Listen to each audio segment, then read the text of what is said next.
Hey, welcome back to another episode of A Heartful of History. I'm Selene Castrovilla, and I am so thrilled to be here with these talented, amazing men. I've got Gary Golio, author, and I've got E.B. Lewis, illustrator of many books, but we're going to concentrate today on The Soldier's Friend, which is about Walt Whitman. It is a stunning book, as you will learn. So, guys, thanks so much for joining me. Thank you. Having us. I really appreciate it. Gary, I've known you for years, you and your wife, and you never cease to amaze me.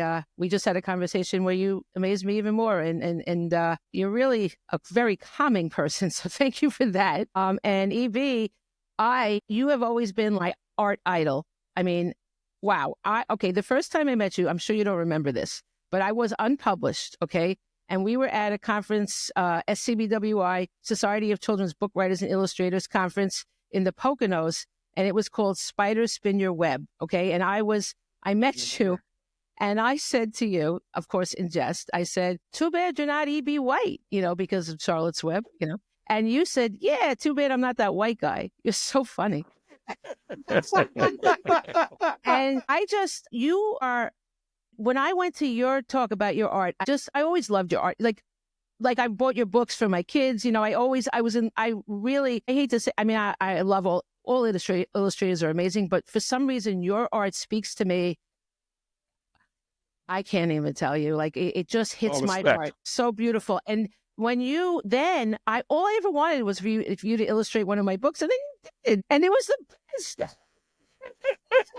You illustrated my Seeking Freedom book, and wow, what a gift! What a book! That's how I choose them by story. I'm a storyteller. Yeah, that is, and that's so in the glad. Story of that just got That is an amazing story, and I want all kids to read it. Of course, I want us to make money when we sell it, but it's not that. It's the story needs to be told. The story needs to be told, and I will tell you guys, this book, The Soldier's Friend, is another one of those books. Okay, I read it and I did not expect to be affected the way I was.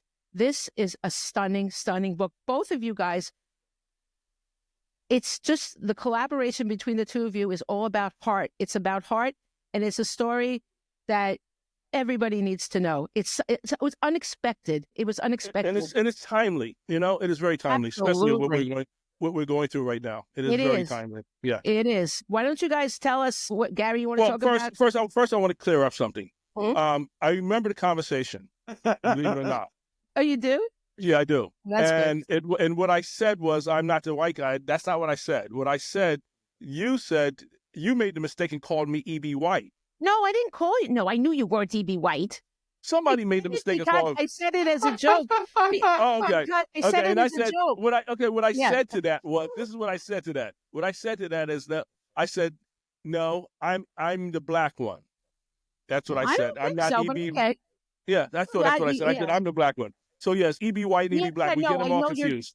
I said E.B. White. No. I said E.B. White because it was called Spider Spin Your Web. Gotcha. You said, okay, right. And you said, and because of the show, it was a joke. Of course, I knew you weren't E.B. White. That's not, but no. Of course, you can say that, but there are countless times that people have made the mistake. Oh, no, I would never do that. E.B. White. Yeah. No. And the thing about it, it's not for me, E.B. White to be confused. That's a great individual, great talent. Genius, the whole nine yards. No. It was I was holding the program, and I said, it was because of what it was called. It was just a joke. Just a joke. No. I mean, and I took it as such, but I'm just saying. But people often make the mistake. Yeah. I mean, they will have me come up on the stage and say, "Ladies and gentlemen, let me introduce you to E.B. White." They will say that. They say that? Yeah, they do. You're kidding. Well, that's ridiculous. Everybody calls me Selena, even though my name doesn't have an A at the end of it at all. And I'm like, I am not the girl that beautiful singer that was murdered. That's not me. I'm and then sometimes they call me Selene Dion. I'm like, that's not even with an S, So I hear you. People want to associate you with the closest name that they know. Yeah. It's really, it's kind of disheartening. And especially the fact that we're in the same industry. Yeah. That's right. It's an easy mistake because they were in the same industry. So I get it. I do get it. No, it's ridiculous because E.B. White, honestly, he's been dead for a long time. Yeah. So I can say I'm the live one, Yeah, people Gary, does anybody call you something else? Larry or Barry, usually. Yeah. Oh, yeah. See, I can't tell you. That's what people do. It really is. I tell you how many times we'd be sitting, and this was more so about 7-8 years ago. Susie and I would be sitting in a restaurant usually, and all of a sudden I'd go, "Gosh, here it is," and she'd say, "What?" And it was always the woman in the couple with the guy, and she'd go, start talking to him, and I knew what it was because I've had people come up to me and say, "I love your show." And I'm like, "Oh, you think I'm Larry David? Oh, wow. No, I love your show. Thank you so much." I said, "I'm not him." I go, "Yeah, I know, but you're funny anyway." I'm like, "My God." So yeah, I get, Wow. Now that you say that, I can see the result. Yeah, I wouldn't think, if I took off the hat, you take off the hat, no, he looks like Picasso too. Wow. Only recently, yeah. That's wow. Wow. I would never, if I ever see somebody that I think is someone famous, first of all, I want to just leave them alone. They're whatever, they're eating or whatever. But second of all, I wouldn't want to make that mistake, because I don't trust myself enough to judge who is who, you know what I mean? I had a guy. We're way off track, so let's go back. We are. Let's forget about it. People will find this amusing, though. Let's forget about that. So I will leave it in. I'm not going to edit it out. No problem. Okay. So, Gary, you want to tell us about the book and really how you came up with how did you find this story?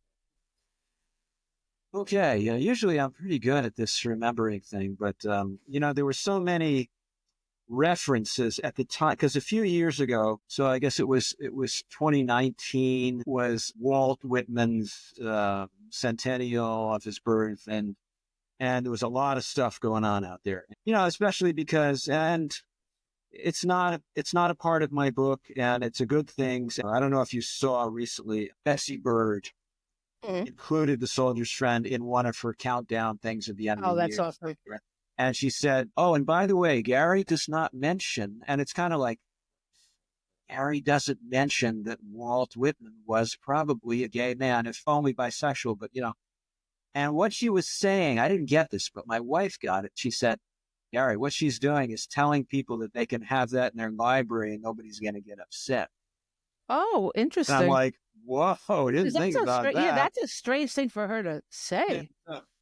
There was a lot of attention also to Walt's centennial because, because he is a gay man, or was at least bisexual. He did have some relationships with women too, fine. But, his longest lasting relationships were with other men. And, but I saw all this stuff, and somehow, because I often go astray, and I was like, gee, look at that story about him. He had a very difficult, troubled family. And one of his brothers, who was actually one of the most stable of the family, was part of the New York Regiment of Volunteers. Volunteered, his brother George volunteered immediately, went to, and he was at every major battle, throughout the war, ended up in a Southern Confederate prison camp. Took some serious, some serious hits there. And later on, when Walt had a stroke, he cared for Walt. So they were very close. So he sees this name on a list, and Walt was a guy who loved to talk to people. And we can say you're average people, but he talked to anybody. He loved the humanity of other people, and he loved to hear their stories. And so he was very close friends with the boat pilots and steamboat pilots, carriage drivers in the city. He lived in Brooklyn. And so he was always going to the hospital there to visit with these men, to bring them, little treats or trinkets, to bring them the newspaper, to write letters for them. And so when casualties started coming in to New York from New York regiments, he would go to the hospital and he would bring these men fruit, or he'd bring them candy, or he'd bring them tobacco or stamps to send letters to their families or whatever. And a lot of these men were not literate, so he would write letters for them. And so then one day he sees a list, because they were printing these lists in the New York newspapers of wounded or dead soldiers, Union soldiers, of course, at that time. And so he sees George, and I forget what the mistake was. I think it was GW. Was it GW? And then the last name was different, wasn't it? Yes. Maybe and, it wasn't. Yeah. I have my book here. Let me just take a look. And yes, G.W. Whitmore, W-H-I-T. So he rightly assumed this was his brother, and the name was misspelled.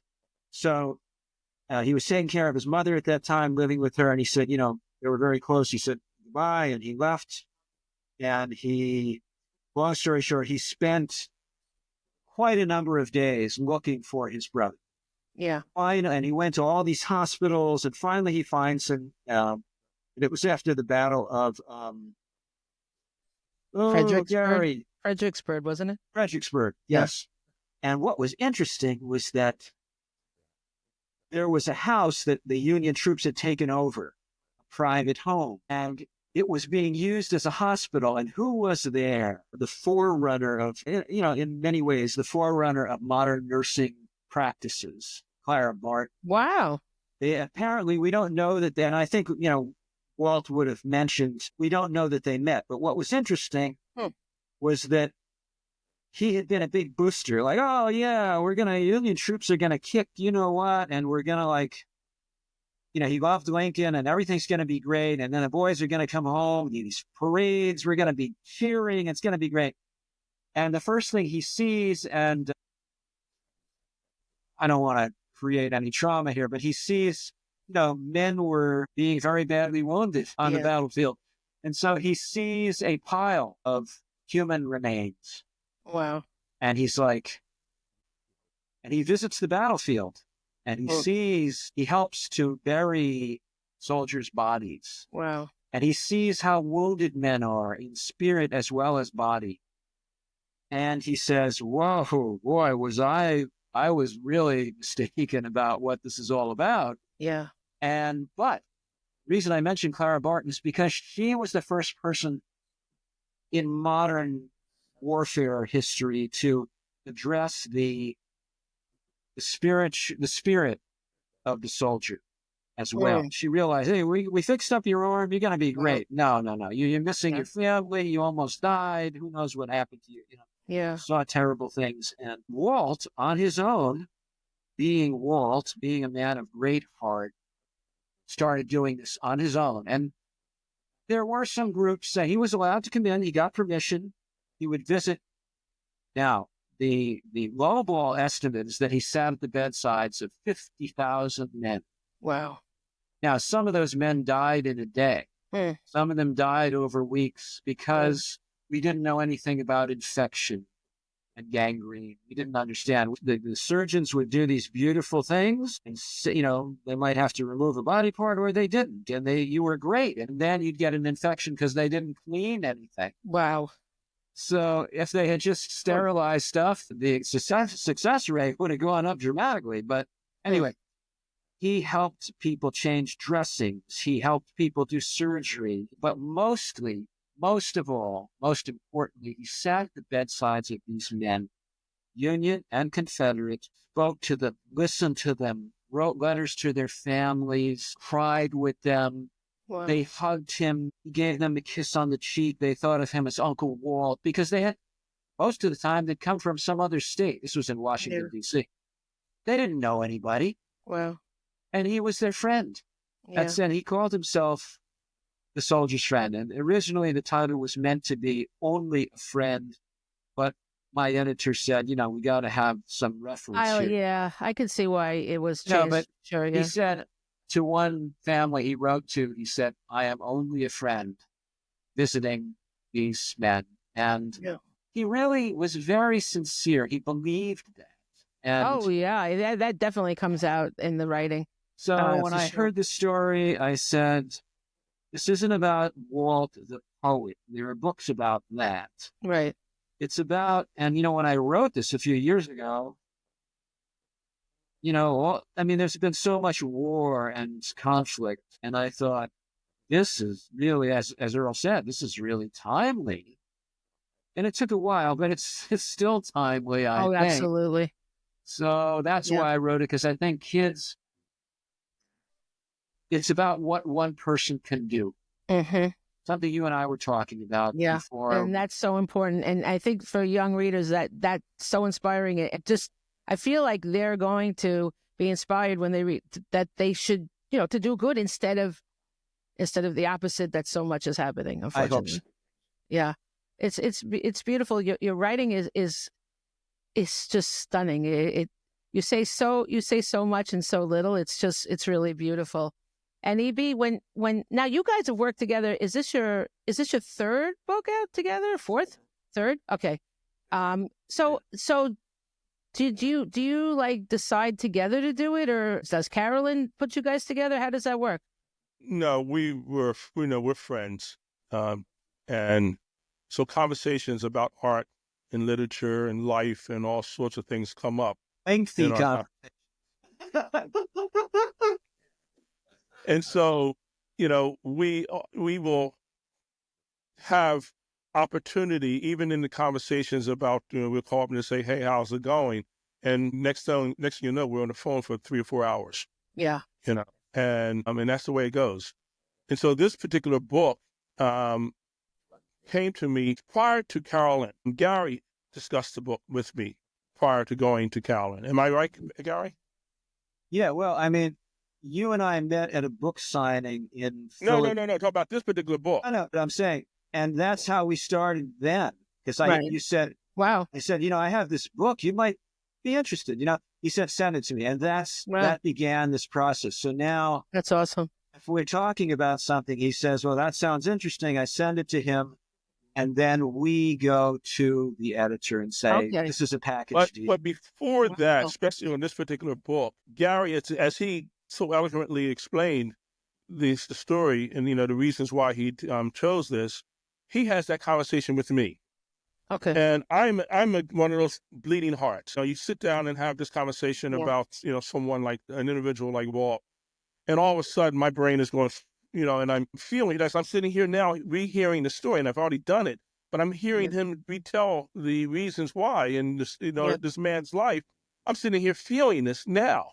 That's just who I am. That's how I'm built. I understand. And so when the story comes to me, I'm already well versed in the story. I already say in my mind, this is something that I want to do. That's an easy one. And so for me, I don't consider myself an illustrator. So let's get that. I'm sorry. I shouldn't have said that. I understand. Yeah. No. People assume it is that I do illustrations. There's children's writers and authors, and then there are illustrators of those writings. I don't consider myself an illustrator. I consider myself a visual storyteller. So what I do is I'm actually taking those words and I'm translating those words into visual language. Okay. So it's no different as if someone came to me and said, I speak fluent French. Says, hey, EB, this text, man, this story is this amazing story.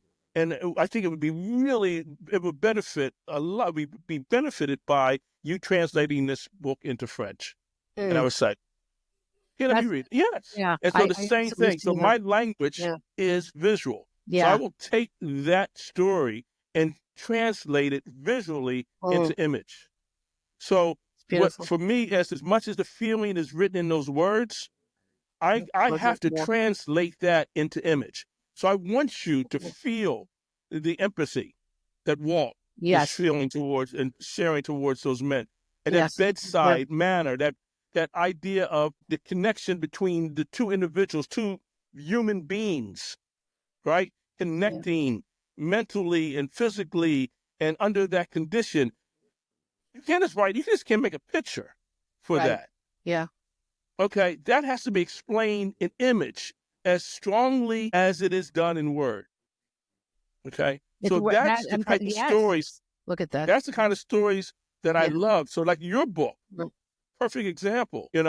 Those books, if you look at my work, the common thread is human interest. I love stories that tug at the heartstring.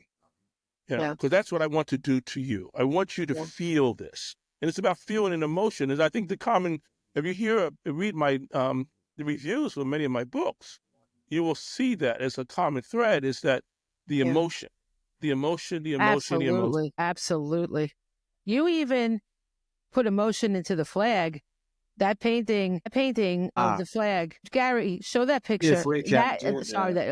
It's stunning. The blood coming out of that flag and it's a 2-pager, so I don't know. I'll show you the side. Oh my God. Oh, you got to pull the blood. Show the blood. Yeah, show the blood. Move your hand, Gary. Move your hands. That brought tears to my eyes. It's bringing tears again to my eyes. That's just so. Well, because it's explaining what he said. It's explaining about how he thought of what war is and what his country that he loved, his beloved country. It's saying. And you know what? That's also so relatable. Like we all feel that too. So we are immediately 2 ways. We're feeling about Walt, and then we're feeling the same feeling as Walt. So you're totally drawing us in completely emotionally. We are so emotionally invested into this story. It's just, oh my God, it's beautiful. It's like you're what is that word? When you're psychically communicating with him, it's like he's through you.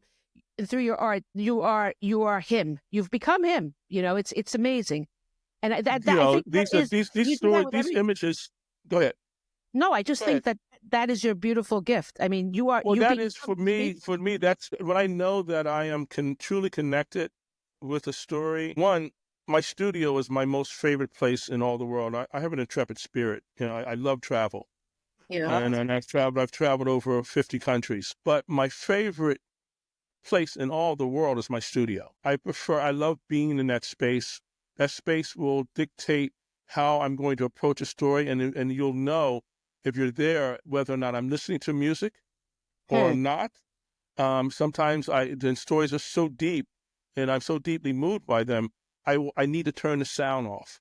I need to have that connection that you're referring to. To be, turn that voice on because it's speaking to me in a sense. I know when that person that I'm writing about is saying, I thank you for this, and you really need to do this right. You need to, you can't just kind of gloss over this.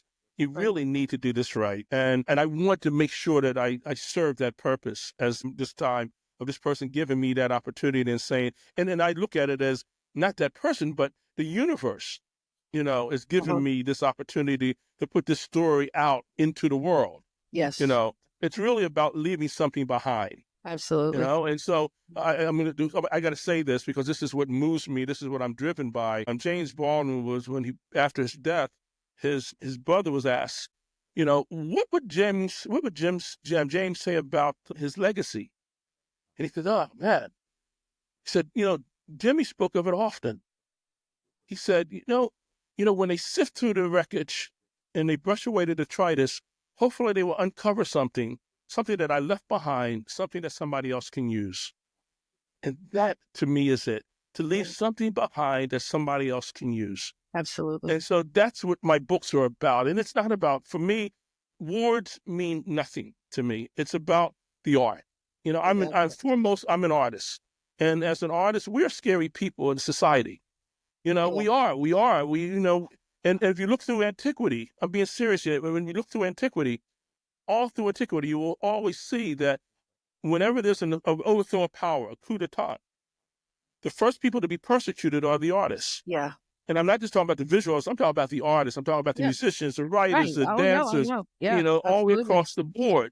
Those are the first that they come after, Yes. It's because what the message the power that we have, so I don't take that power lightly, so it's not about somebody, I want my work to be accessible, I want my work to be understood, I want my work to be moving, and I want my work to last. Yeah, absolutely, and it will. I can assure you. It's subjective. It's subjective. It's the humanity. It never, because humanity is something we study, we see different examples in all these things we create, but really humanity never really changes, unfortunately. I'm a little bit of a fatalist about this, I'm sorry.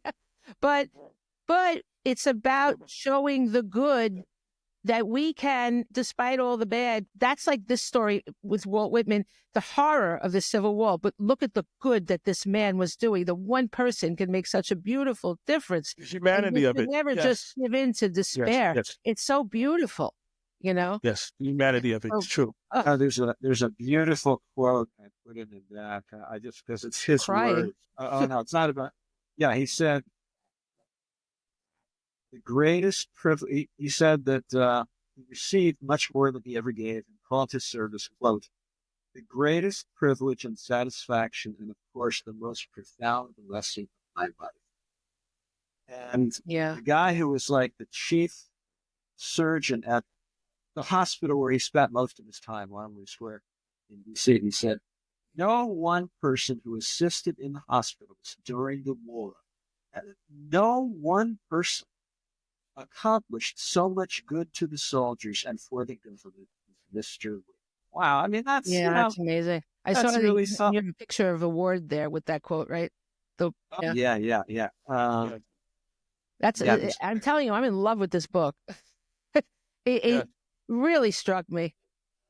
Wow, yeah. Wow. There are a few pictures of. That's a really pretty sanitized version, There they are. If you look closely, you see a lot of things, but I'm not going to point them out. Yeah. So, but and there's this gorgeous, I hope somebody's done a picture book on Matthew Brainy, as the font photographer. He took a lot of pictures of Walt. Yeah. And that is my favorite. It's just such a gorgeous. He was a wonderful man. Did you use? I know you use live models a lot. Did you use a live? Not a lot, all the time. I go about my work as a film director. I see what I do is like a film director. My work is very cinematic, and the reason being is that I love the work of say NCYF, and not NCYF, Norman Rockwell, and Maxfield Parrish, and individuals that actually use live models in their process. For me, it's the only way to really tell the story for me, the way I need it, because I need to feel the emotion. I use live models because I'm able now as a director to go to that individual and say, and take the shots. You're not capturing it. No. Okay. Yeah. And it's my fault. You're not capturing it. It's my fault. Let me get in your head, because you have to become this individual. And so with a child, with an adult, I don't really care, is that I need you to give this back to me, to feed this to me, And so I need you to be able to become this individual. And I need you to know that in this particular scene, this individual was having this relation, this encounter. And this encounter has to be, I have to feel it. I have to see it. And not only see it, I have to feel it. Yeah. And so when I'm working in this case here with the model that portrayed Walt Whitman, he happens to be one of the editors-in-chiefs at the publishing house. And I was sitting there at the office, and one day I happened to be working on the book, and I said, oh, whoa, there's Walt, sitting across the street. Wow. And all I needed to do was do some I needed to do some work in terms of hairline and lengthening the beard and all those kind of things. And a little aging, but not so much aging. It was like, he was like dead on Walt. Really? And they could see it when I saw it. When I saw it, I said, look, there's Walt. And they're like, yes, he could be Walt. And so now I know that I have an individual that I can make and get another individual that he's going to be at bedside with. So I have these two models. And now I am working as a film. So I'm not only the director, Amazing. I'm the camera person. I'm the lighting person. Right. Whenever you watch a movie, and when I watch movies, I look at movies and I look for the stills.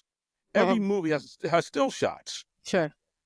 So what I think of a book as a movie between two pieces of cardboard. The only difference is that there's no motion. These are still shots. Yeah. So as if I'm taking all the still shots out of the movie and presenting them to you between these two pieces of cardboard, which we call a book. It's kind And of like so those my, old, in the old yes, movies, those little flaps, those the were slaps, scary. Yeah, exactly, yeah. exactly.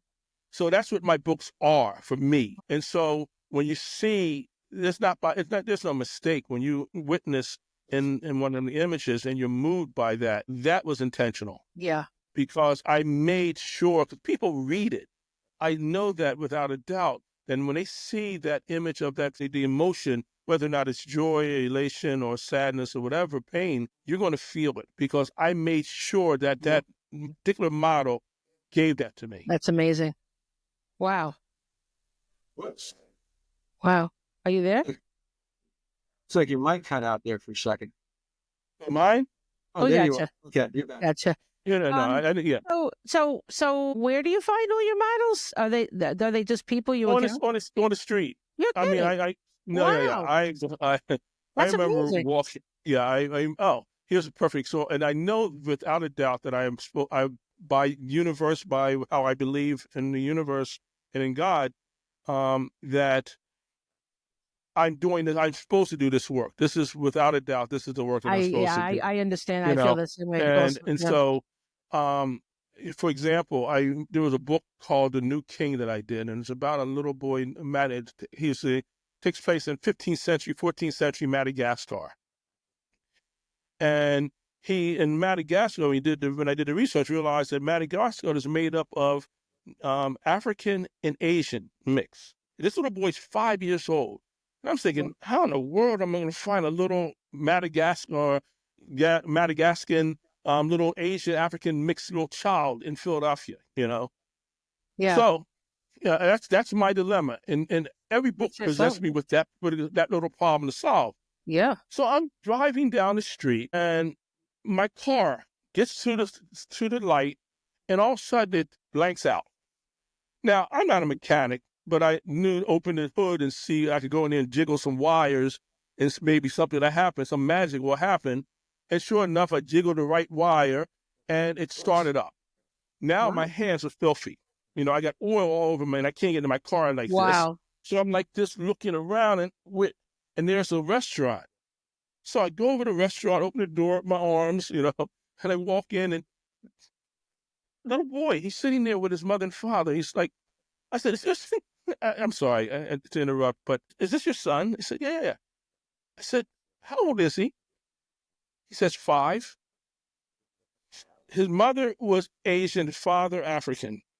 Huh. I said, I'll be right back. I go in the bathroom, cleans my hands up, and come out. And, I said, I am a children's book illustrator, the whole nine. And then I explained to him, what's his name? They said, Buddha. We call him Buddha. His name was Buddha, but we call him Buddha. I said, can I use him? I need him in one of my books. Can I? I said, no, fine. And I explained, and I told him, I give an honorarium, so he'll get paid for this. Oh my God, just it's not a lot, but I want to pay for the time and your time to bring him to my house and all that kind of stuff. It's amazing. And but that's how I find models. Wow. I go to school. Sometimes I'm in a school, and this one book I did, not Little Cliff and the Porch People. This one is the book on Brown, on John, the congressman. Yeah. John Lewis? John Lewis, yes, Yeah. Lewis. Oh my God, I love that book. I love Teaching to the Chickens. Oh my God, to the I love that book so much. It's so beautiful. Oh, thank you, respect. Yeah. So I'm in South Carolina, and I need a little boy to play little John Lewis. And so I go to the school that I happen to go to as a presenter to present, talk about literature and art and what have you. And I said, I'm going to come back to see if I can find a little child. Said this to the librarian. He says, well, should I get permission from the principal the whole night? I says, yeah, they won't have a problem with that. So I said, well, I don't want to disturb the class, but this is the age. He needs to be at this particular age, 3rd grade. And so they said, well, here's a 3rd grade class. Go in there and you see, and if you find him, just tell him, come outside and point him out, and I will pull him out of the classroom. Wow. So I go in and I look around and I see him. See the little boy come back and says, little boy over by the window by the radiator. Wow. Oh yeah. Pull him out and he is splitting image of John Lewis, little John Lewis. for what I would imagine John Lewis would look like. And it's funny that I chose him because they said, oh my God, he's the one that's struggling so much in the class. He's going to fail the third grade and he needs all the encouragement he can possibly get. This would do so much for his, just for his spirit. And, I was like, well, he's the one, and get him there to the farm. I take him out to the farm. We need to find a chicken farm. Not realizing that this kid has never been around a chicken other than on his plate. Oh my gosh. Wow. So scared to death of chickens. Oh no. And the feces all over the yard. He's walking through like this. Aww. I'm like, oh no, this is not going to work out. And I said, okay. Now, not only he's scared to death, now I get him to have a chicken in his arm because John Lewis loved the chickens. Yes. Chickens were like, he was like, they're friends, his buddies. Absolutely. And so I explained it to him that he has to hold the chicken and like, kiss him in the whole 9 yards. And he's like, I'm like, oh. And we spent like 2 hours just getting him to warm up to a chicken, to being in the yard, let alone grabbing a chicken, And so I said, I went to his mother. I said, this is not going to happen. I'm sorry. And she says, okay, let me talk to him again. Spoke to him again. I said, you ready? He said, yeah. I said, okay. And then same thing, same problems occurred. And I said, unfortunately, I'm going to have to get another kid. And as soon as I said, get another kid, he said, give me another try. And he went in and oh my God. By the time we left that yard, you couldn't get him out of the chicken coop. Aw, I love that. He was like, the chickens were like under his arms and he was just, it was the cutest thing and the most amazing thing. But I know I'm supposed to do this work. Because, when the book comes out and goes so much. That's beautiful. Yeah, so that's, I know this work is think about what you did for that kid too, Oh, when I went back to the school to present him and present, to the whole school, I presented it to the whole school and had him up on stage, the whole 9 yards. Yeah. Changed his life. Amazing. Those little things are so important. It's what you say to a child. I was that child. Absolutely. I'm going to tears. Absolutely. I was that child. And I needed that encouragement. I needed that little bit of just somebody caring enough. And it means so much because what you say to children, man, I tell teachers this all the time. It might be a little thing that you might think that you said to them, but they will take it to heart and they can destroy a child. And that's what they always remember those things that they just stay in their hearts. They will that little thing that you said that you can't do or you'll never be. You hear these stories all the time about my third grade teacher, my fifth grade teacher said I'll never amount to anything. All those things. I remember that all those. Me too. Yeah, I remember. Yeah. So I'm an advocate for children. Me too. I am definitely an advocate, especially the ones that really need that. It's so beautiful. Yeah. I'm really glad you shared that. That's because that book, I wrote a manuscript about John Lewis. It's about how he went into civil rights, and the first thing he did was he asked for a library card and he started petition. And so I read your book. I'd already read your book with my kids, but I reread it again for that. And, it's interesting how when you read something again, it always strikes you in a different, isn't it amazing how you get struck in a different way every time? And and it's just, you could just feel, I just felt so much in that book. And I think not reading it with my kids and just reading it alone allowed me to look at it even a different way, and it's such a beautiful book and it's so simple, but so beautiful. I mean, isn't that what we do here? We're trying to give simplicity.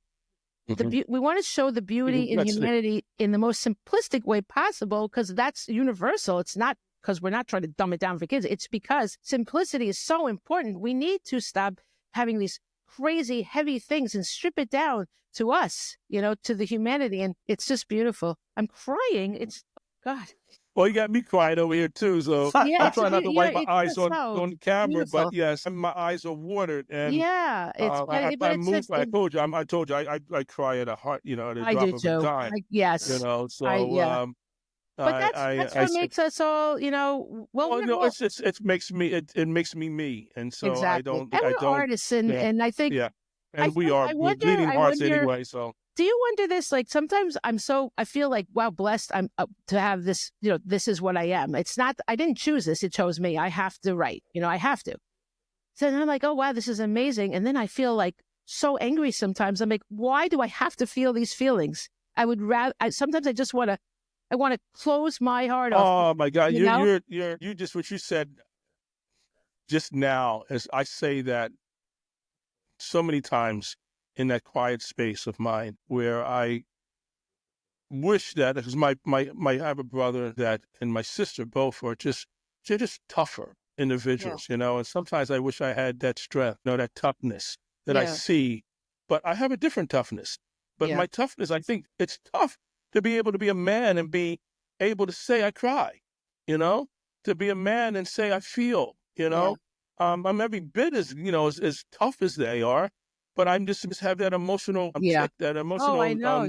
That emotional chip, I would say, in me that makes me feel for things. But it also makes me see the world. It makes me present when I travel. It makes me present when I'm in the company of people. It makes me present when I'm in the audience of children. I'm present. I'm there. And it's I will really, feel that emotion. I will feel that, and so there's nothing little. There's no little time. There's nothing that is minuscule in that sense. There's all those times are important for me. Because I know it's important times for them. Because I remember the time where somebody came and visited the school, and that particular person might not touch me, but somebody in the audience, one of my classmates, that moment, there was a moment in time, and that person says something, and it touched someone. Yes, it changes their life. Absolutely. Yeah, absolutely. It's amazing. And so, as a child, you don't know that. You don't have the articulation to be able to even explain it. Yeah. But as an adult, I know without a doubt that happens because it happened to me. So yeah.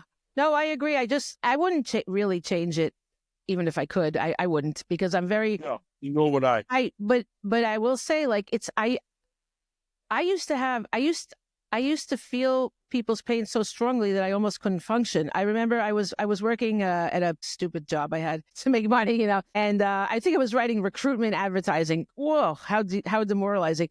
But I remember the day that the Lockerbie explosion happened, and we heard it at work, and I collapsed onto the floor and started sobbing. Right, and my boss said, "Did you know someone on that plane?" And I said, "Oh, just crying for all those people."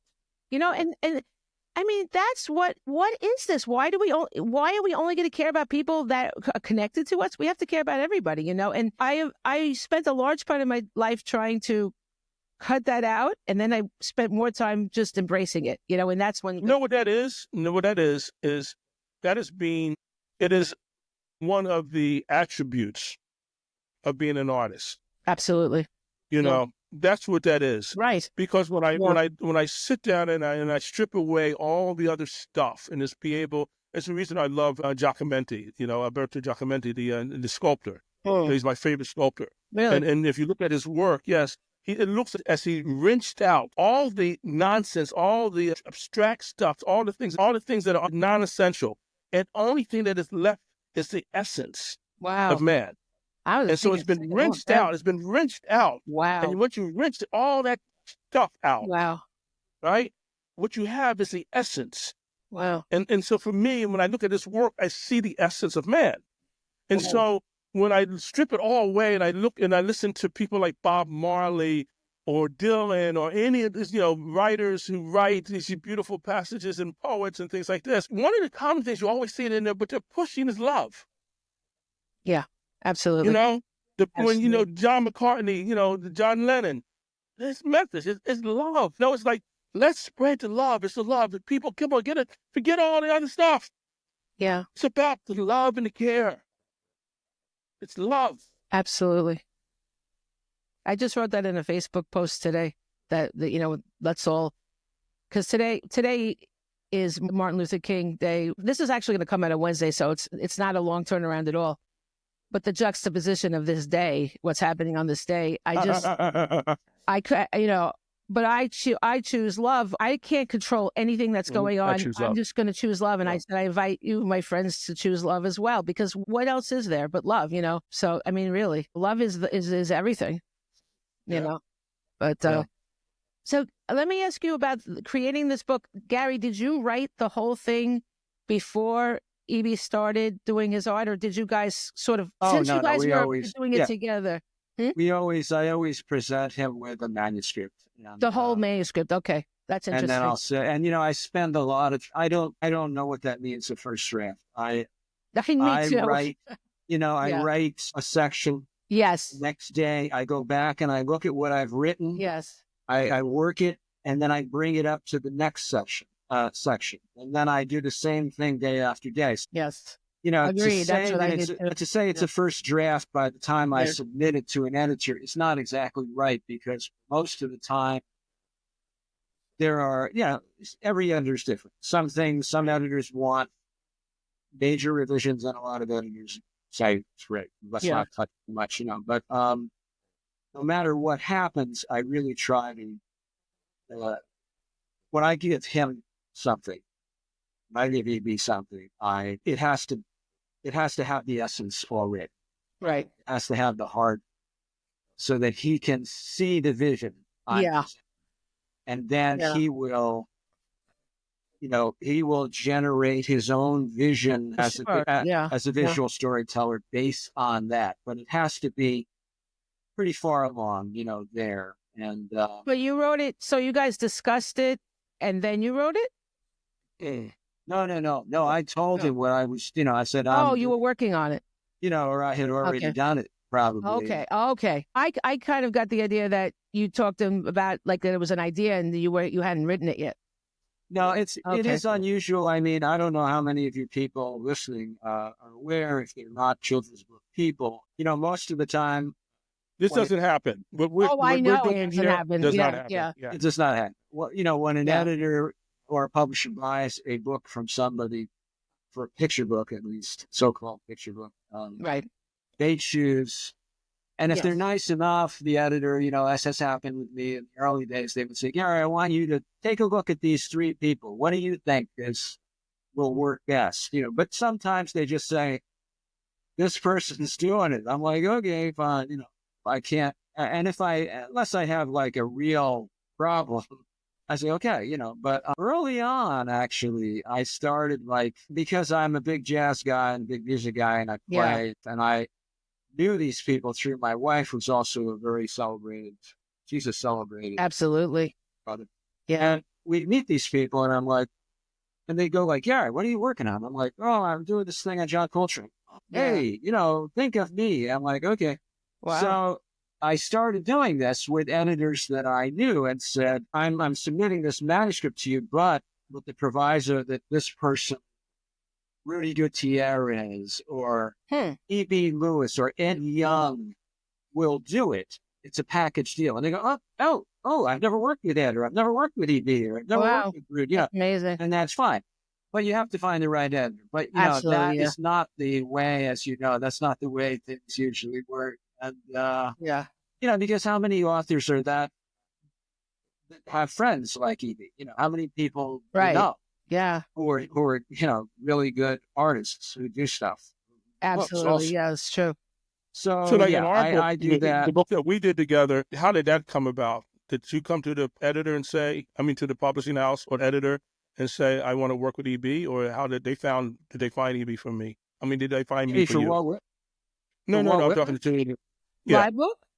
Yes. Oh, yeah. I wanted to work with you on another book. I called you about I don't want to talk about the name of the book, but remember, I contacted you, and I don't even know what happened, but that publisher bought the book, and then they switched it on me. I told them that you wanted to do it, and then they put it somebody else, and that was fine, I guess, but I was heartbroken, but whatever. And so then when I wrote this, I had you in my head the whole time I was writing it. I just felt like, wow, this is one for him for sure. And I did tell Carolyn. Yeah, I asked her, and she agreed. Luckily, yeah, well, because I knew this book has so much heart in it. Like, you were the guy. So yeah, you were the only one I ever wanted for this book. Absolutely. No, and it's a beautiful book. She knows it's a beautiful book. The writing is it's exquisite. And that book, I would like to invite you back to have a conversation about that, because there's a lot of. I would love to. Yeah, because there's a lot of information about that, and especially who I use as a model. There was a lot of conversations to be had with absolutely. that. Yeah. But it was like, I can't even tell you, when she told me, I was driving when she told me that you were going to do it. And I was like, I almost crashed my car. I was so excited. Like, finally, yay. Glad you didn't. Yeah. No, I did not. I might have, luckily there was no traffic around, because I did swerve a little. I was trying to find your book, but Susie must have it downstairs. But I was trying. Okay. Well, we'll get together another time. Where is the book? I had it here. Oh, you know what I did? I always have it out, and then someone comes over and I give it to them. Well, I'm not a very good salesperson. I just give my books away all the time. I have to say also, that's another gritty book, another gritty story. Absolutely. That's a very gritty story. Is text exquisite and the story very meaningful and powerful. But if you want to see how darkness, and I don't mean metaphorical darkness necessarily, but that too, but if you want to see how shadow, darkness, nighttime is rendered through a really superb artistic lens, then you have to see what Mr. Lewis here, E.B. Lewis, did in that book, if you're watching. Because to do articulate visual images that take place at nighttime in darkness, absolutely, that's magic. And that book has a lot of magic in it for many reasons. That's one of my favorite books I've ever done. Thanks. That book, it's one of my favorite books in that long list of books. Thank you. The model, wasn't that one of your nephews or something? That's my nephew, my sister's son. Yeah. Oh, that's awesome. Yeah. Wow. Yeah. Wow. But it's just a story, just the power of that, and going to the fort, because I actually went to the fort. But that's for another day. Yes, absolutely. But that's how I found it too, with the fort. But yeah, that's a whole other story. But so from when you guys, so you before I just want to bring this point out. Mm-hmm. It's not only for me finding the model is important. As I said, I am a film director, and eventually that's where I want to actually do a short film, because that's where I see myself. That's the dream. And people ask, what do you see yourself doing? That's one of the things I want to do.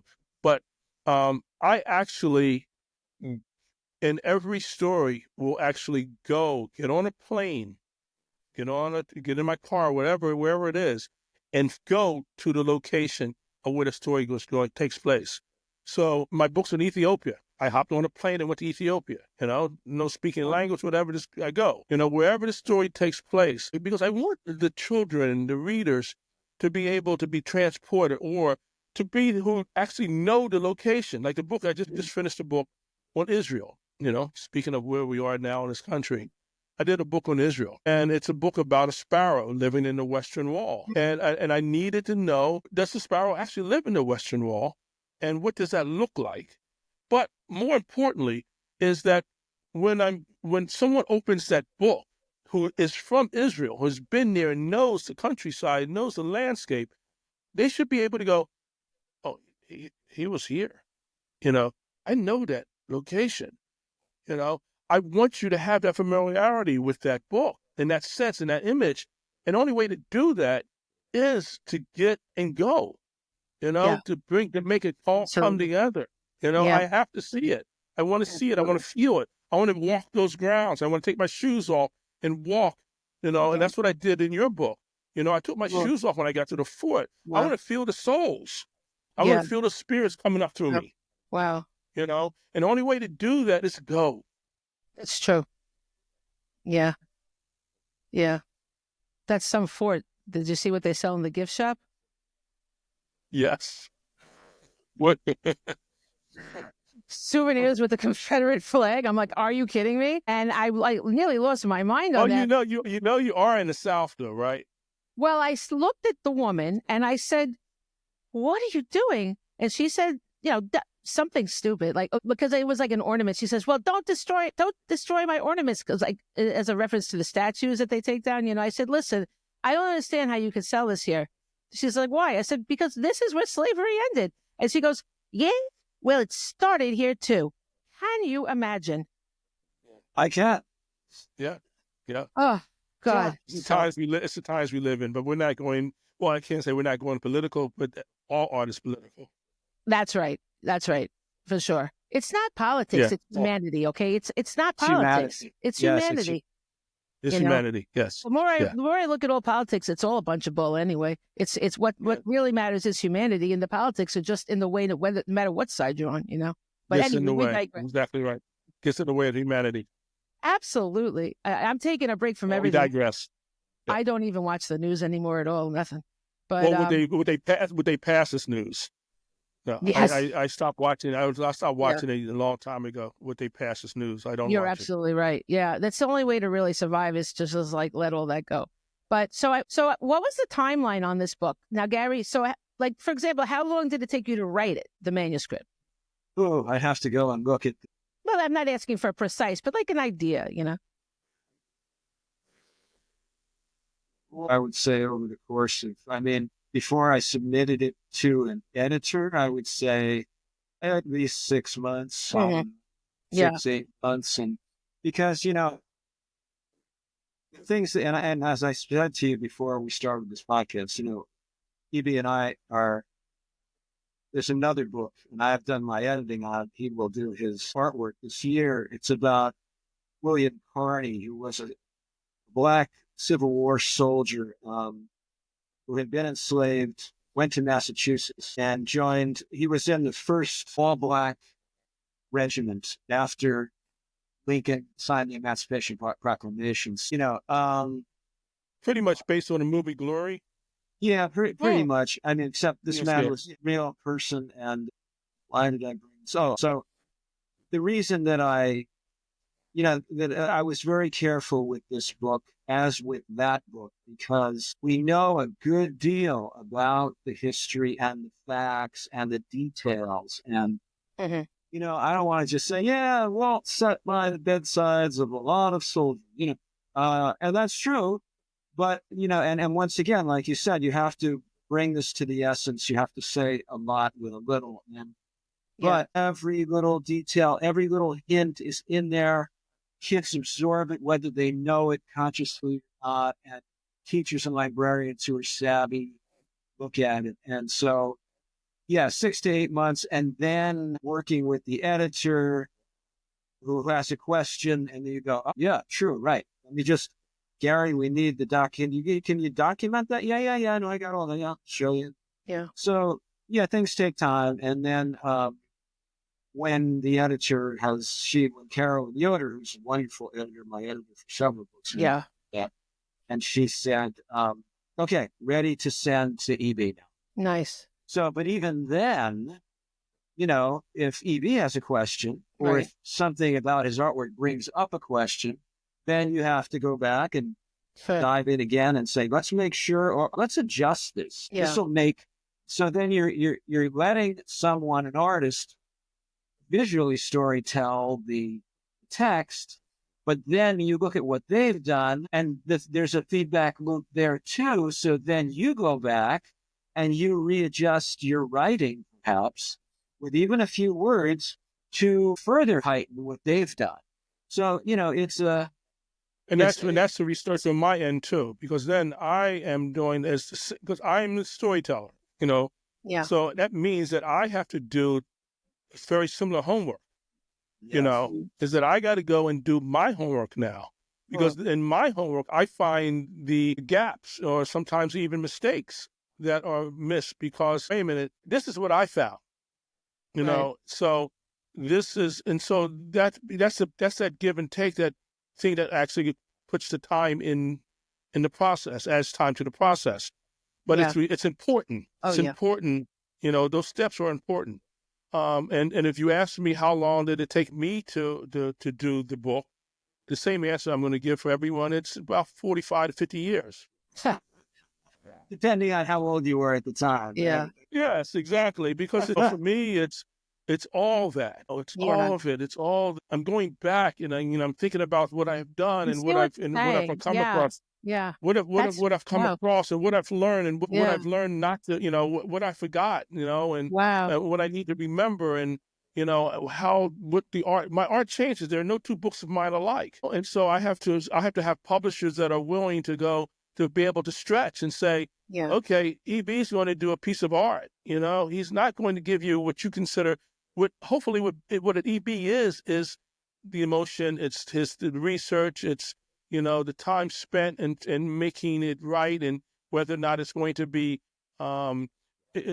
very tightly rendered or very more colorful than most of it, but it's going to be muted color, or it's going to be impressionistically done, Yes. or whatever. That's really neither here nor there. That determines that happens in at that particular time when I'm sitting at the desk and saying, okay, now how am I going to approach this? What does this particular story need? It needs a softness. It can't be hard. It can't hit you like that. It needs the mellow, and it has to, like a piece of really fine really fine wine has to sit on your palate a little bit. Yeah. And you taste it from the moment on the tip of your tongue to the middle of your tongue to the back of your tongue. And then the bouquet has a smell to it. So all that. So it's a different than drinking a bourbon. So bourbon, sometimes a bourbon might be the reason, the way I need to approach this, Right. But sometimes it needs to be something. It might just be just a little tea, a nice little green tea that just sneaks up on you, makes you feel like, let me just take this and cuddle with this. So all that's approach, and you can't just go, I'm going to paint this as an EB, what you consider an EB. No, the EB is not. Yeah. So if you want this to look like the book I did, this looks like the other side, then this is not going to be the other side, and you don't hire me. Exactly. That's not what you're going to get. EB is not style. That's the thing. I'm not a style. I think that all artists, I don't really, this sounds a little harsh, but I don't respect artists that always do the same thing over and over again. That's like taking the easy way out. Like, why would you want that? Why don't you, if you love your art, you're going to embrace it and find that certain, I love the way you described it with the wine. I love that. And that is how I approach writing. And you just made me feel better, because I've been working so long on a proposal. I'm like, I yell at myself, like, what am I doing? But I have to find that just in the proposal, I have to find the whole thing, So you just gave me a relief, because I've been working on this for months. But yeah, you're so right. And people that do the same thing over and over again, it's like they're phoning it in. They've stopped really being an artist to me. Yeah. Yeah. Well, one of my favorite people on the planet was Ed Young. He started out by being my Tai Chi teacher, me and Susanna. Wow. And he was just a wonderful human being, as well as a wonderful, wonderful artist. And he always used to say, I never do a book the same way. He said, because each story is different. It tells me what it needs, just like E.B. is saying, right? And so no surprise that when I was visiting Ed several years ago, I don't know, maybe now it's about, 8 years ago. I don't know when it was. And I showed him Preaching to the Chickens. And he said, this guy, E.B. Lewis, he's very good. He said, number one, because every book is different for him. And the other reason is because he's the only person I know who can make abstraction in a realist painting.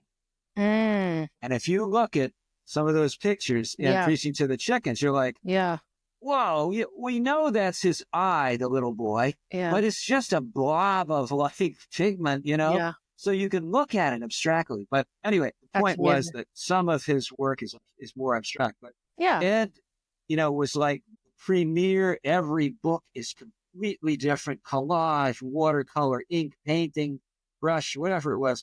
And that's what he used. That's what he really, when he said that about E.B.'s work, I knew he was giving him extremely high confidence. Yeah. And it's just like, one of the things is that I'm sorry, I didn't want to cut you off. I just wanted to, like what Selene was saying, the word that I heard was, for authors, it's voice. Every book of mine, and you too, every book demands a different voice. You can't tell the Bob Dylan story and Bob Dylan, Woody Guthrie, the same way you're going to tell the story of John Cage or Jimi Hendrix. It's just, it doesn't make sense, so.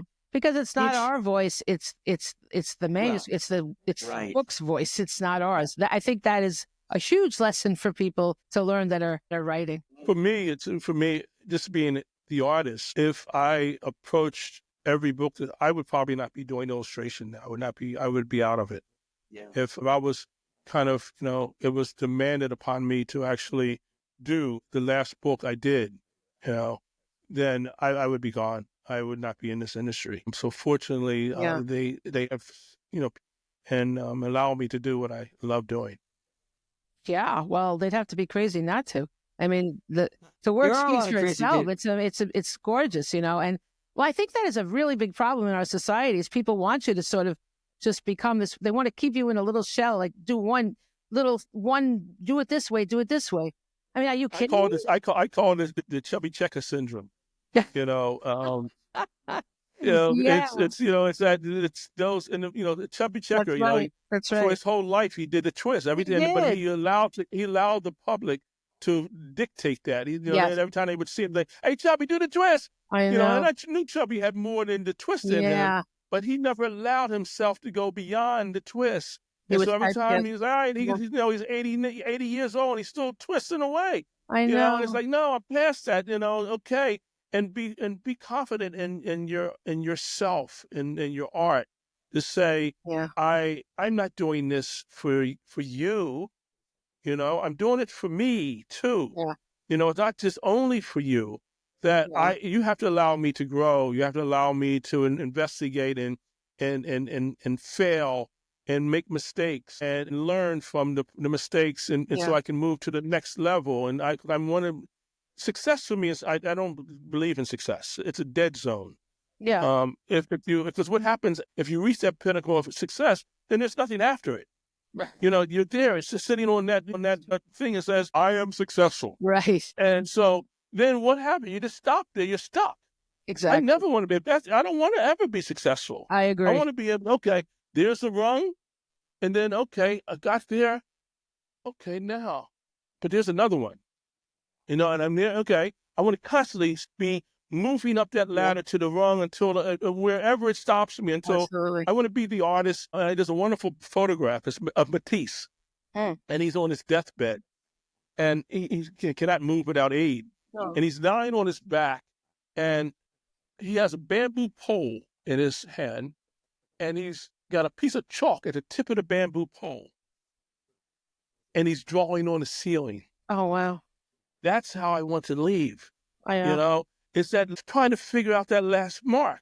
As a writer, figuring out that last sentence, that structure, that sentence, of the musician trying to figure out that melody, that chord, the dancer trying to figure out that step.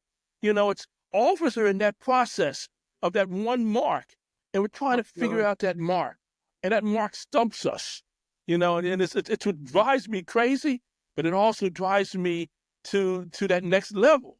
Absolutely. It's like I want that challenge because if I don't have the challenge, then I'm going to stop what I'm doing. It's so true. Every time I walk into my studio, I'm scared to death. Me too. I meet a dragon. Right? Yeah. Absolutely. I meet the dragon I have a dragon at the gate of the door of my studio. Wow. And he meets me. And he knows me. Yeah. I mean, he knows me. He's ugly, and there's no charm to him at all. And he has these talons and these teeth, and he's fire breathing and bad breath, the whole 9 yards. This guy is just but he's a formidable foe. He knows me. He knows my weakness and he knows my strengths. And I go in and I'm suited up in armor. I've got my sword in one hand and my shield. Yeah. And I go in and we go into battle. And then sometimes he wins and sometimes I win. But I love the battle. And at the end of the night, we bow and we go our ways. Sometimes, if I'm very, very lucky, if I'm very fortunate, I catch it, I charm him. Because then he's behind my back and he's looking over. And looking and watching. And that night, I leave out of my studio and I'm like, but the next night, I'll see you tomorrow. Oh my gosh. Wow. I feel a lot of that, but it's not quite as exciting. I really love what you just said. Like that gives me a whole new view on art, but you're right. It is a constant battle of some kind for I think art is that constant battle. That's what it is. It can't just be, I guess art is chaos and we create the art from the chaos. That's what it is, right? Yeah. But I think people... Yeah, I mean, it's all about, and we live in a society that we live in a very fearful society. Yeah. Fear is pushed. It is programmed in us. Absolutely. It's systemic. It controls the masses. It does. It's what's used to control the masses. And so we're afraid of everything. We have children that are afraid. And the thing is that you can't grow if you have that fear. Right. You have to work past the fear. Yeah. Fear is actually, it's a wonderful element. It's a wonderful ingredient that, I want to have that, because the thing is I want to become fearless. I want to be able to know that the mistake is talking about the fear of making the mistake. The fear is going to be that I want to make the mistake. I want to go be fearless enough to go in and say, this is going to be some mistake. I'm going to take this paper and go in, and I might work 4 days on this painting, and I look at it and I know it's bad. Right. And then it's horrible, and I got to be able to go crumble it up, toss it, and start all over again. It was a mistake, but I learned from that mistake. Yeah. I needed to have that mistake to move to the next level. If Absolutely. you take mistake out of the process, then you have no learning. You have no growth. I agree. And so we have kids. We teach: do not make a mistake. Don't make a mistake. No. No, I know. make them loud, as Thelonious Monk said. If I heard you make that bad note, next time make it loud, so you don't make it again. I love that. I know. I feel so badly for kids that they're, it's all about this perfection thing. Perfection doesn't exist, and we don't want it to. We don't want perfection. We want, and when I go to Yogi Berra said, if the world was perfect, then it wouldn't be. Exactly. It's so true. So true. He had a lot of good, interesting things to say. That man, very interesting man. I don't know. I also, the other thing is, I also feel like you can learn something from anyone. Like, that's what I was thinking about when you said Walt Whitman loved to speak to people. It's because you do learn from everybody. You learn from everybody. Okay. Anybody. One time I was doing a book talk in a public library. And they had, like, a homeless man was in the audience. They couldn't tell him. He was heckling me really badly. Okay, like through the whole thing, he was just screaming at me, crazy. You couldn't make sense out of them. But I just ignored him. And in the end, he comes over to me and he stares at me and he goes, "You should read How to Win Friends and Influence People." I'm like, damn, I think he's right. I should read that. I learned something from this. Like, why come out and say something? Oh, at that moment, like when it was just gibberish. And I did read the book, and I have a lot of feelings about the book, but it did make me think about how to win friends and influence people. So interesting. So sounds like you should have read the book too, though. I listened to... Yeah, you should have read the book as well, right? Yeah, I listen to everybody with an open mind.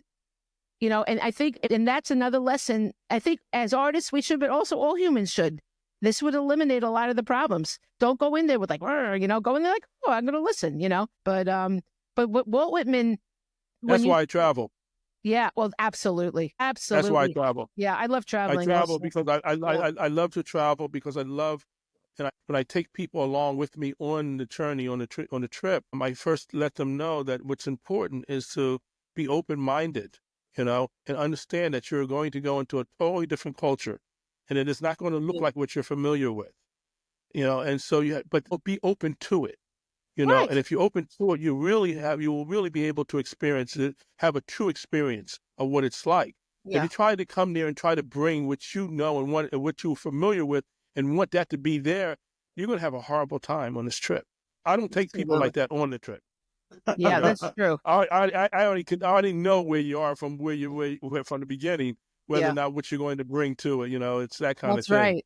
But it's about being open to all things and to be people. And, I go into places in the world, and I mean, I don't speak the language, but yet I go and I have the best time ever, and I'm there for, I go on trips, I stay 2 weeks. Gary knows, he's been with me, he's gone, the journey to another country. I mean, we had the best time, to be open to the world, to those individuals and let them be them. Absolutely. So you can really, I want you to be you. Of course. So I know what that feels like. Absolutely. Yeah, that's so true. And I think, in a way, our books are like that for kids. It's a journey for them into someone else's heart, into another time, another place, and another person. Like, it's so important, I mean, your book really struck me so hard. Like, I was unprepared for the beauty of that book. And I started to cry. I cried through the whole thing. It's just beautiful. It's just beautiful, the humanity of it.